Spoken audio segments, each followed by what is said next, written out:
Greg Ruff and Gary Van Atta with you and talking about the Great Midwest Athletic Conference. You guys are picked third in the conference this year. Just talk about that and the race that you predict. Well, I'll tell you what, it's going to be a tough race. It always is.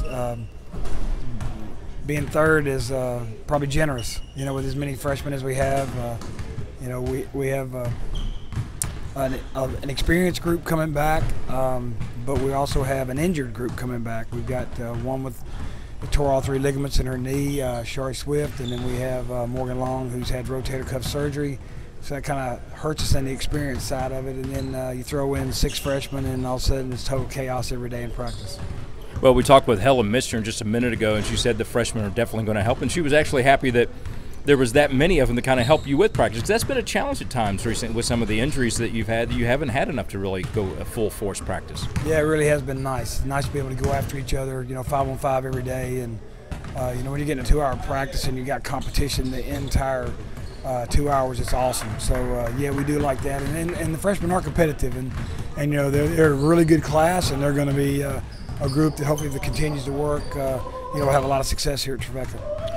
This year in college basketball on the women's side, there's changes on both the men's and women, but the women, they've just kind of messed us all up, haven't they? We got to get used to a whole new ballgame. Quarters, no more 1-and-1s, no more you can advance the ball. Just talk about all the different changes and kind of how you think they're going to impact the game. Well, they ripped off the page that said WNBA and NBA and just replaced it with college women's basketball, because all the rules that we've adopted have basically been professional type rules. We've gone to the 4 quarters. We've gone to after the 5th foul, you're automatically in the double bonus, no more 1-and-1s, and at the end of each quarter, you wipe it clean and start over again. So, you're going to have a lot of free throw shot. If teams foul early and quick, you're going to have a lot of 2-shot fouls in per quarter. But it doesn't carry over until overtime. And then the one that probably gets me is the last 59 seconds or 59.9 seconds. If the other team shoots and scores, then the rebounding team or the team that gets scored on can call timeout immediately if they do not advance the ball. In other words, if I make a pass and then I decide to call timeout, then I get the timeout, but I don't get to advance the ball. I just have to bring it in. So there's some rules we have to work with about the fact that if we're going to, in that time, if we're going to move it up, that we got to make sure we don't try to, if we bring it in, if we step out of bounds, we can't throw the ball in and call the timeout. So, and then you get the ball in your half court with 59 seconds, a 30-second shot clock to try to score. And not a fan, but they say it's supposed to make college basketball a little more exciting. We'll see.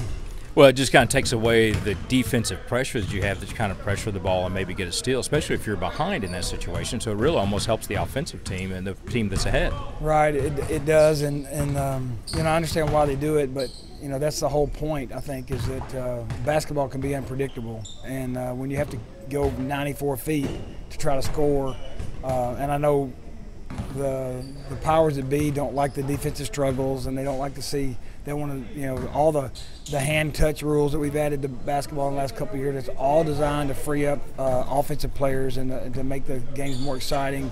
And they think this is one of those things.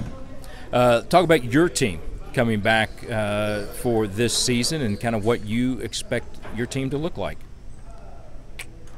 That's a great question. Then why aren't you answering? We're going to be exciting. Because every time we go out on the floor, it's going to be something new. It's going to be a new experience. All kidding aside, they're working hard. They really are. They're talented. They're athletic. They're dedicated. And in some combinations we've got experience, in some combinations we have none. So it's a matter of trying to get the old blended with the new. It's like I told somebody today, it's like a paint job on a house. You try your best when you go and try to get a swatch to match the paint exactly.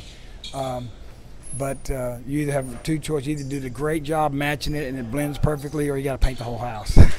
And we're just hoping we don't have to paint the whole house. So I think they match well with what we do. It's just a matter of, we're going to be a little bigger, than we were last year. We'll be athletic at the guard, be able to score in transition. So it's going to be a fun year, but it's going to be this hair may get a lot grayer before the end of the year, I'm afraid.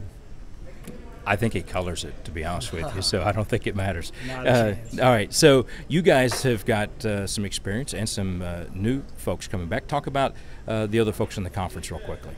Well, I mean, Cedarville's at the top of the food chain. You know, they only lost one player. Of course, she was the conference player of the year last year.